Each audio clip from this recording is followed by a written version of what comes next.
नैनीताल शहर में बुधवार को अचानक सांप्रदायिक तनाव हो गया।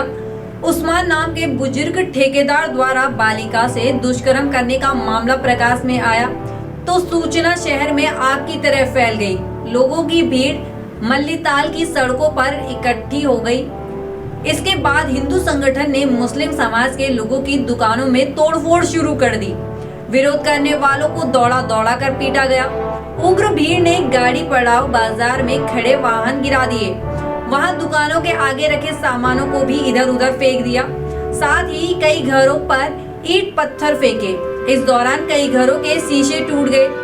तब पुलिस ने वहां अराजकता फैला रहे लोगों को खदेड़ा। मामला इतना संवेदनशील है कि मामले की हकीकत सुनकर आपकी आंखें नम हो जाएंगी। नमस्कार, आप देख रहे हैं उत्तराखंड टाइम और मैं हूं आपके साथ अनुरागनी चौहान।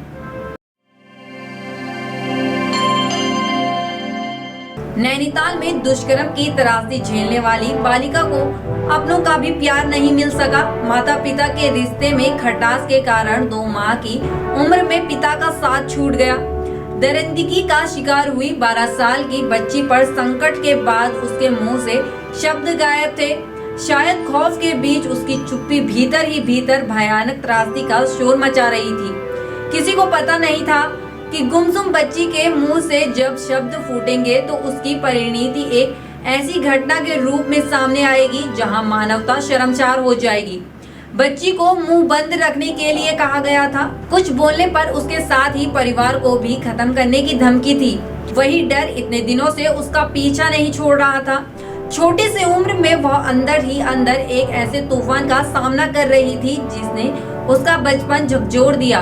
माँ घर पर नहीं थी। बहन और दूसरे घर वालों से वह कुछ बोल नहीं पा रही थी। माँ के नैनीताल पहुँचते ही जब बच्ची ने अपना दर्द माँ से बयां किया तो माँ से लिपट कर निकली उसकी चित्कार ने पूरे नैनीताल को झकझोर दिया। उसके मुंह से निकल रहा एक एक शब्द दर्द के सैलाब की तरह था जो अपने साथ पूरी मानवता को ही बहा ले गया। दुष्कर्म की त्रासदी झेलने वाली बालिका को अपनों का भी प्यार नहीं मिल सका। माता पिता के रिश्ते में खटास के कारण 2 माह की उम्र में पिता का साथ छूट गया। माँ की ममता भी उसे कुछ समय के लिए मिली और कुछ साल बीतने के बाद दूसरी जगह शादी होने पर यहाँ बुआ संग रहने लगी। बड़ी बहन के साथ हंसते खेलते दिन बीत रहे थे, लेकिन अचानक हुई इस घटना ने फिर से उसे अंदर से झकझोर दिया। इसके बाद वो करीब 1 पखवाड़े तक घर में गुमसुम रही। अल्मोड़ा जिले की रहने वाली महिला की शादी पहले नैनीताल में हुई थी। महिला का पति अचानक गायब हो गया। इससे परिवार पर आफत टूट पड़ी।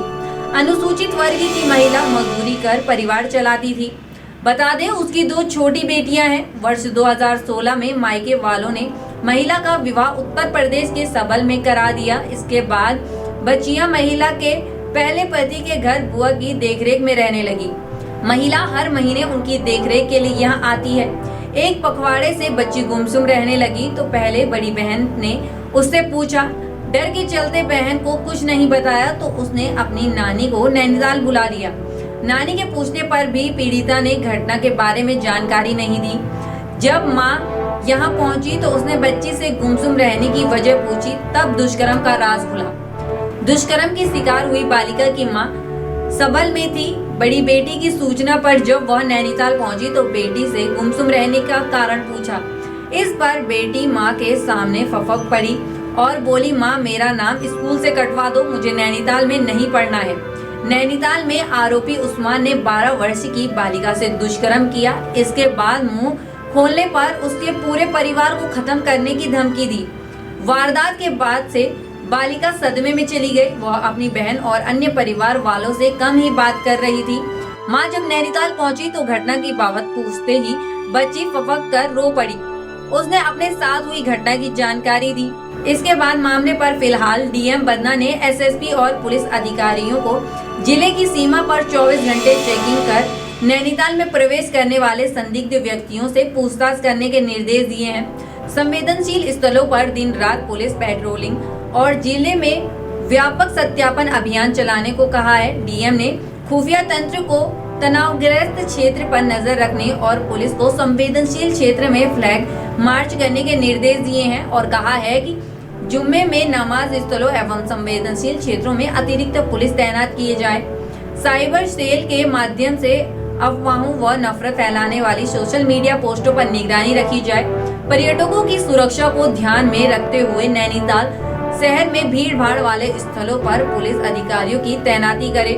सांप्रदायिक सौहार्द के लिए मजिस्ट्रेट, धार्मिक व व्यापारिक संगठनों से वार्ता करे। उन्होंने नैनीताल आने वाले 2 पहिया वाहनों की चेकिंग करने के निर्देश पुलिस को दिए हैं। रिपोर्ट में बस इतना ही। बाकी की तमाम जानकारी और अपडेट्स के लिए बने रहे उत्तराखंड टाइम पर। धन्यवाद।